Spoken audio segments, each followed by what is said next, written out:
de vous retrouver, fidèles téléspectateurs de Chérif la télévision. Bonsoir à toutes et à tous. Bienvenue dans cette tranche d'actualité en direct sur Chérif la télévision. À la ligne de l'actualité, l'Union des radios, diffusion et télévision libre du Mali renforce les capacités des journalistes et animateurs sur les techniques d'animation, de débat collaboratif inclusif et apaisé. L'ouverture a eu lieu ce lundi 27 avril 2026 dans les locaux de la Maison de la Presse de Bamako sous la présence du premier vice-président de la dite fêtière. On fait le point avec Al-Hamidou Badini et Draman Mali.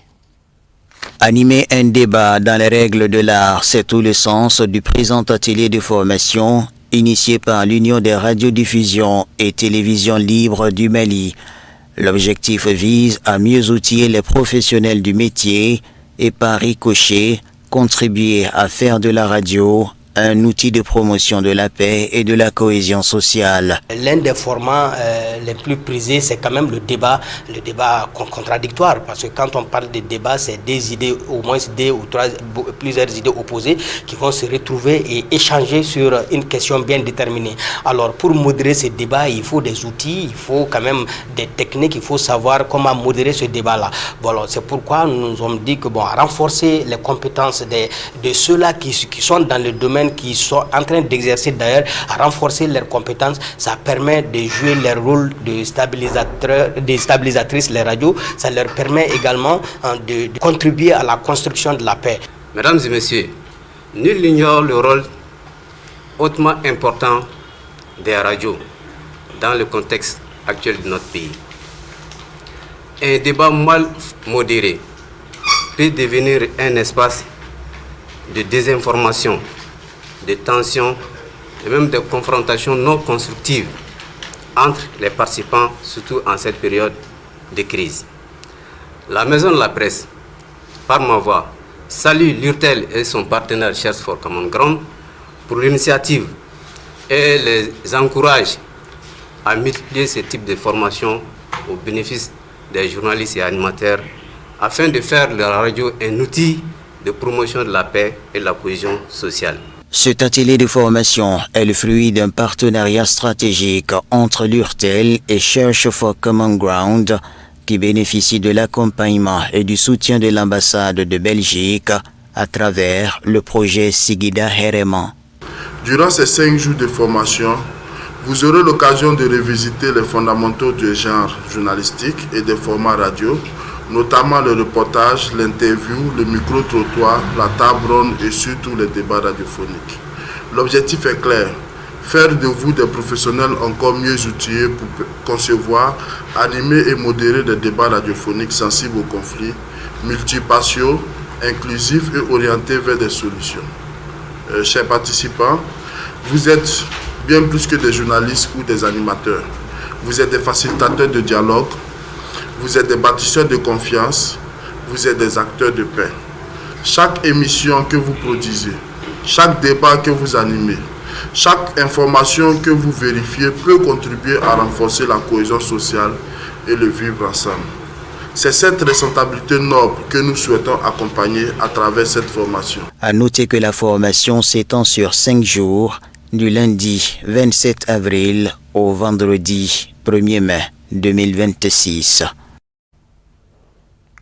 18h06 ici à Moribabou. Autre actualité dans ce journal, le Mali, comme beaucoup d'autres pays dans le monde, fait face à des menaces multiples, l'extrémisme violent, la manipulation des consciences, la désinformation et la division sociale. Et dans cette réalité, la jeunesse est ciblée, la fêtière de la jeunesse malienne prenant une position ferme, claire et assumée, a ainsi initié une campagne de sensibilisation dénommée Inte Intala Mbe Mfaso Fait. Donc, pour la circonstance, une de nos équipes de reportage conduite par Samaïra Sanogo s'est entretenue avec le président du conseil régional du district de Bamako.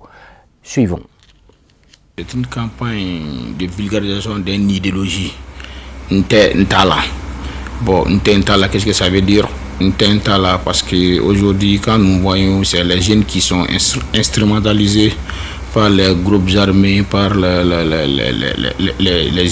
pour les extrémistes violents. Bon, aujourd'hui, là, nous sommes, nous, les jeunes, en tant que fêtières de la jeunesse, en tant que l'ambassadeur aussi de la jeunesse, en tant que aussi le représentant de la jeunesse auprès de l'État. Donc, nous avons initié de faire la vulgarisation, de faire campagne à travers notre ministère de la jeunesse et des sports chargé de l'instruction civique et de la construction citoyenne, dont le monsieur Abdul Kassim Fomba. Donc vraiment, on a initié ensemble ce projet. Nous, on a initié pour le soumettre la vulgarisation de cette initiative Ntentala. Ntentala, qu'est-ce que ça veut dire? Ntentala, ça veut dire non à l'amalgame, non à l'exploitation, non à la trahison, non à l'extrême violent, non au terrorisme. Bon, aujourd'hui, quand vous voyez des Kaye à Kidal jusqu'à Bamako, si les jeunes même sont tenus debout pour dire non à quelque chose là, ça veut dire ça va aboutir. Aujourd'hui, là où nous sommes, les jeunes sont très déterminés. Nous sommes bien déterminés dans les différentes régions, plus les districts, pour la vulgarisation de cette idée. Parce qu'aujourd'hui, quand tu parles des pays, les plus autorités, ils sont en train de travailler pour l'avenir de ces pays.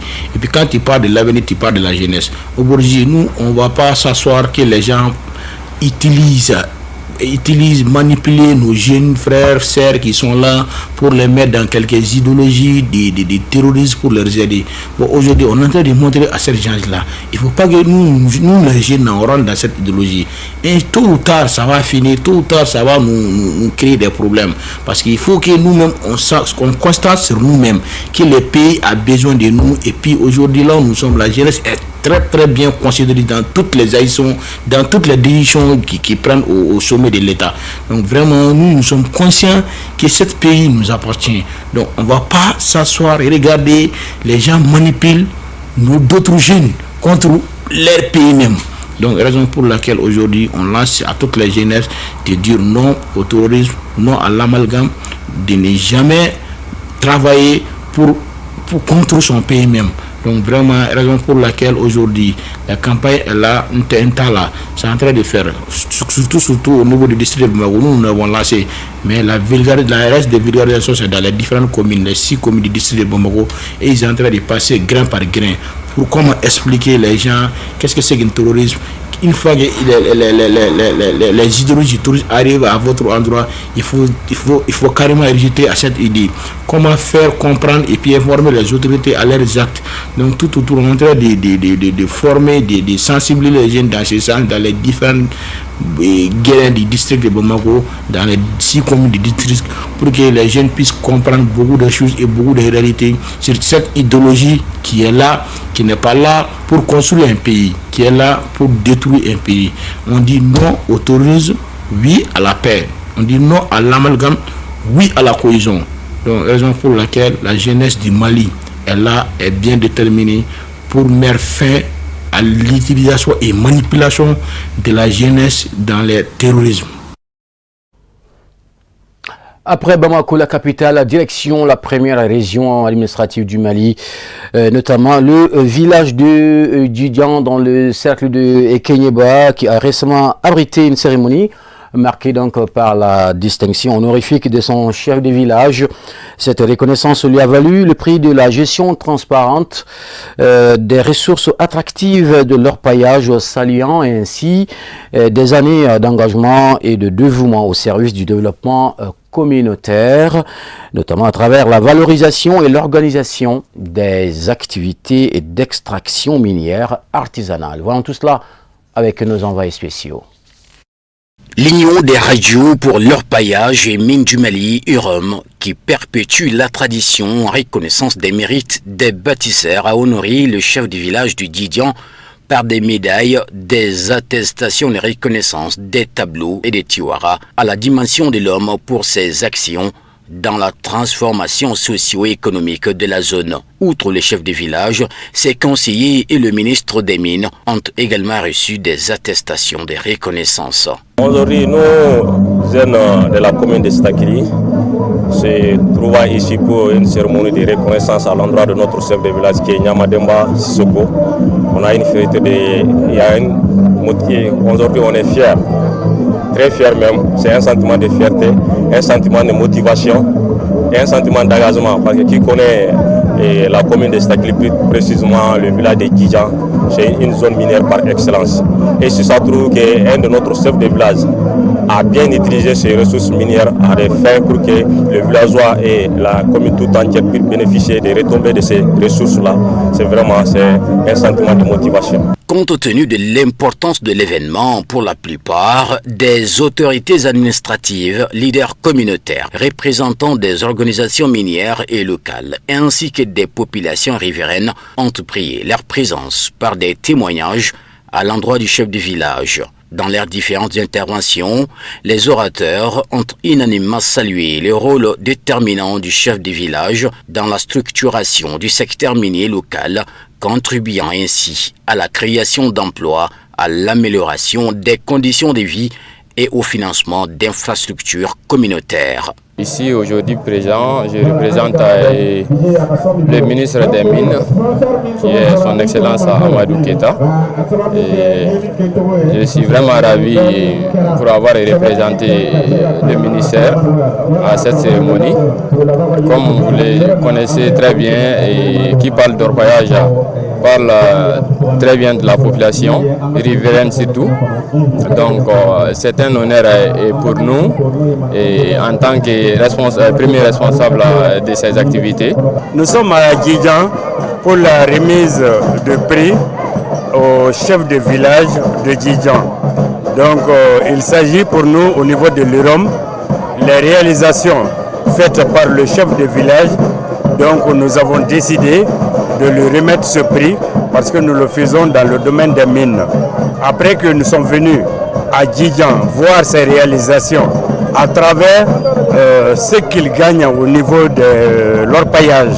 Donc on a vu qu'ils ont fait des réalisations dans le domaine du développement local.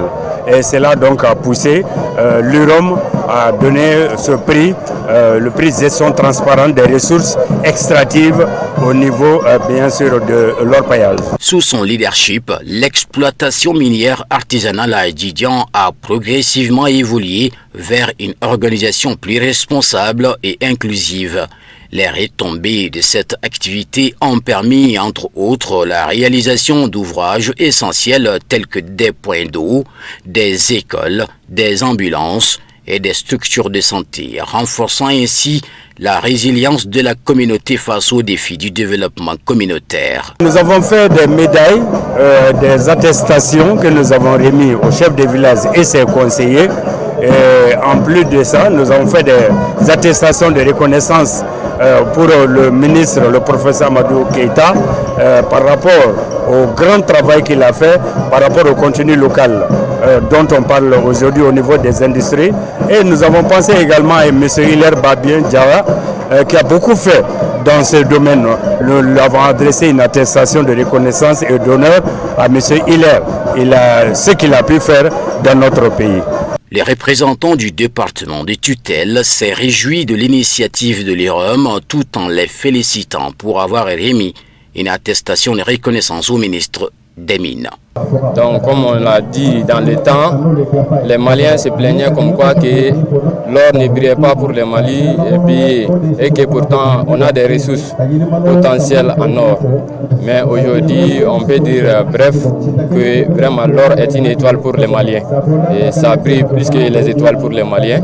Et nous sommes fiers et nous exhortons vraiment, on incite la population et l'ensemble du pays de rester serein, de travailler dans le sens positif et de respecter surtout l'exigence du code minier.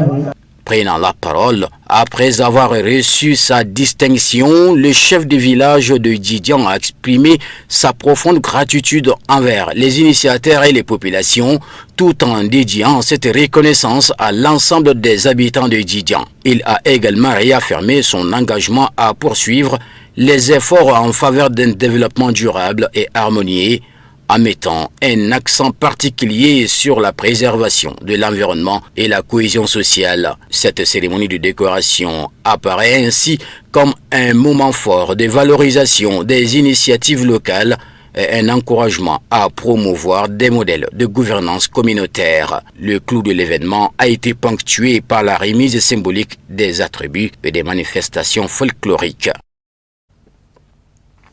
À présenter l'action à Côte d'Ivoire, la Fédération de Sardine d'Abidjan Nord 1 a organisé une séance de lecture intégrale du Saint-Coran ce dimanche 26 avril 2026 au siège social de l'association Sardine dans la commune d'Abobo. La cérémonie a été marquée par la présence de la famille chérifienne. Regardons cette correspondance signée Diakadia Dambélé avec la voix de Khadija Traoré.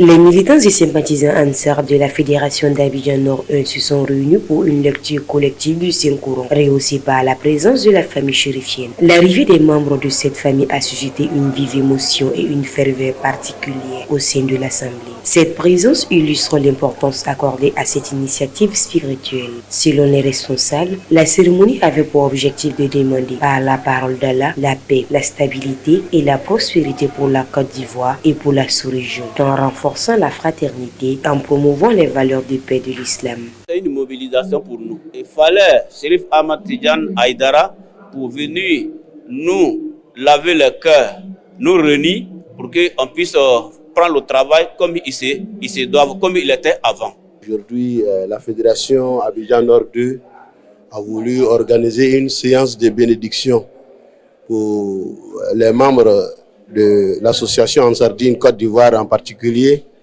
et des musulmans en Côte d'Ivoire. Donc cette séance de bénédiction a eu lieu ce soir. Donc nous sommes aux clôtures de la bénédiction et avec les mots du fin de notre guide. Donc c'est une joie pour nous, les Ansar, et ainsi que ses disciples, Inch'Allah. Nous remercions le Tout-Puissant Allah parce que cette tournée vraiment soit une bénédiction pour notre pays et soit source de paix et de bonheur pour tout un chacun. La cérémonie a été ponctuée de récitation du Coran, d'innovation et de bénédictions formulées pour la paix et la prospérité en Côte d'Ivoire et dans la sous-région. La bénédiction du fils du président de la Fête islamique du Mali, Seydi Chérif Ahmed Tidjane Aïdara, a clôturé cette soirée. Et sans transition, nous vous proposons le tour du monde de l'actualité internationale.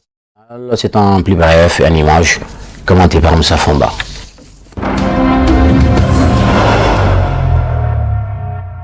L'armée américaine ne dispose actuellement d'aucun moyen pour se défendre contre les armes hypersoniques pour les missiles de croisière avancés, a déclaré Mark Berkowitz, secrétaire adjoint à la guerre pour la politique spatiale, lors d'une audition devant la commission des forces armées du Sénat américain.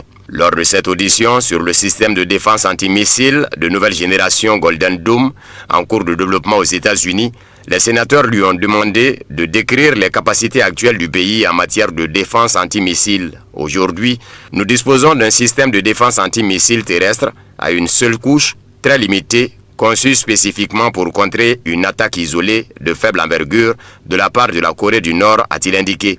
Nos capacités face à toute autre attaque par missiles balistiques sont très limitées. Nous n'avons actuellement aucune défense contre les armes hypersoniques ou les missiles de croisière et encore moins contre les missiles de croisière avancés, a conclu Berkowitz.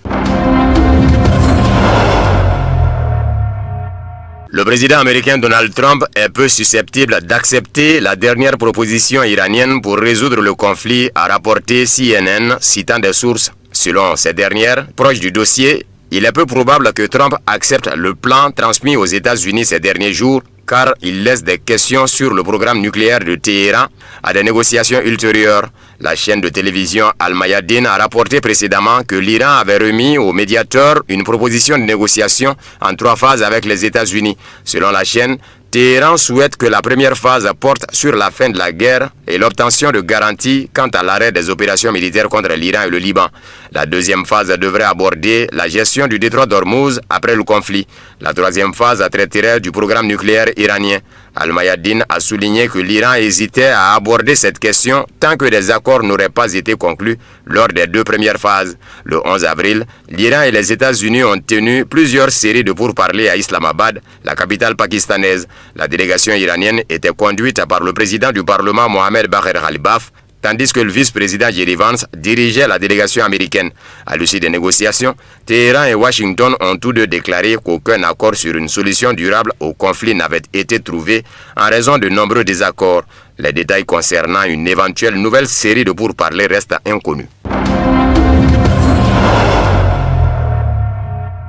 Les sanctions de l'Union européenne contre Téhéran révèlent le double discours et l'hypocrisie de la communauté, a déclaré le porte-parole du ministère iranien des Affaires étrangères Ismaël Bagaï. Plus tôt, la présidente de la Commission européenne Ursula von der Leyen a déclaré qu'il serait prématuré de lever les sanctions contre l'Iran, soulignant que l'Union européenne souhaite d'abord observer un changement fondamental dans le pays. Dans le cadre des restrictions imposées à Téhéran, l'Union européenne a inscrit plusieurs centaines de personnes et d'entités sur une liste noire, gelant leurs avoirs en Europe et leur interdisant l'accès au territoire de l'Union européenne. La rhétorique de l'Union européenne sur les sanctions anti-iraniennes ne fait que démontrer une fois de plus le double discours et l'hypocrisie de la classe dirigeante européenne et accélère la descente embarrassante de l'Europe dans l'insignifiance, a écrit Bagaï sur le réseau social X. Il a également fait remarquer que les sanctions inhumaines de l'Union européenne contre l'Iran n'ont jamais concerné les droits de l'homme, ciblant les Iraniens ordinaires. De telles postures ne vous vaudront ni à vous ni à vos électeurs la moindre crédibilité sur la scène internationale, a ajouté Bagaï. Le porte-parole du ministère iranien des Affaires étrangères a également souligné que la saisie de navires commerciaux iraniens en eau internationale et la détention de leurs équipages par les États-Unis constituent des actes de piraterie. La décision hypothétique de l'Iran de transférer de l'uranium enrichi à la Russie pourrait considérablement améliorer ses perspectives d'obtenir un accord de paix plus favorable et durable avec les États-Unis, selon Rouhla Modaber, politologue et expert en relations internationales iranien, dans un entretien avec l'agence d'information russe TASS. Modaber a également souligné que le moment clé de la visite du ministre iranien des Affaires étrangères Abbas Araghchi en Russie a été la remise d'un message du nouveau guide suprême iranien Mojtaba Khamenei au président russe Vladimir Poutine. Selon l'expert, ce message réaffirmait l'engagement de l'Iran à renforcer sa coopération avec Moscou. Historiquement, l'Iran a mené des pourparlers indirects avec les États-Unis afin de résoudre les problèmes liés à son programme nucléaire et de lever les sanctions. Des négociations ont eu lieu en avril-mai 2025. En juin, les tensions se sont exacerbées lorsqu'Israël a lancé une attaque contre l'Iran, suivie des frappes aériennes américaines contre des installations nucléaires iraniennes. Un cessez-le-feu a été instauré 12 jours après le début des hostilités. Les négociations ont repris en 2026, la dernière session s'étant tenue à Genève le 26 février et de nouvelles discussions étant prévues à Vienne en mars. Cependant, le 28 février, les États-Unis et Israël ont lancé une opération militaire contre l'Iran.